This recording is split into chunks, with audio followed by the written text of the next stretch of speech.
يحكى أن أحدهم نزل ضيفا على صديق له من البخلاء، وما أن وصل الضيف حتى نادى البخيل ابنه وقال له: يا ولد، عندنا ضيف عزيز على قلبي، فاذهب واشتري لنا نصف كيلو لحم من أحسن لحم.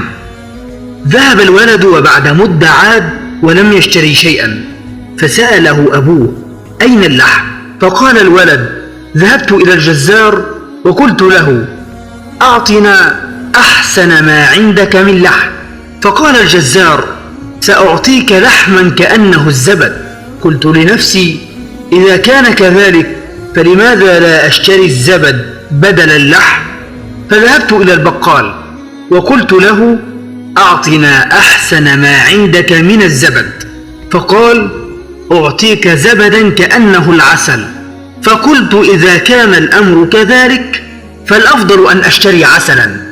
فذهبت إلى بائع العسل وقلت: أعطنا أحسن ما عندك من العسل.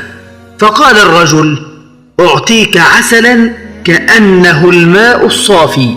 فقلت لنفسي: إذا كان الأمر كذلك فعندنا ماء صاف في البيت. وهكذا عدت دون أن أشتري شيئا.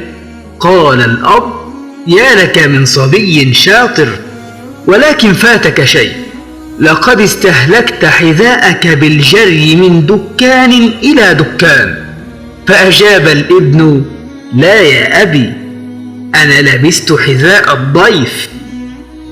البخل من الصفات المذمومة، والتي على كل إنسان أن يبتعد عنها.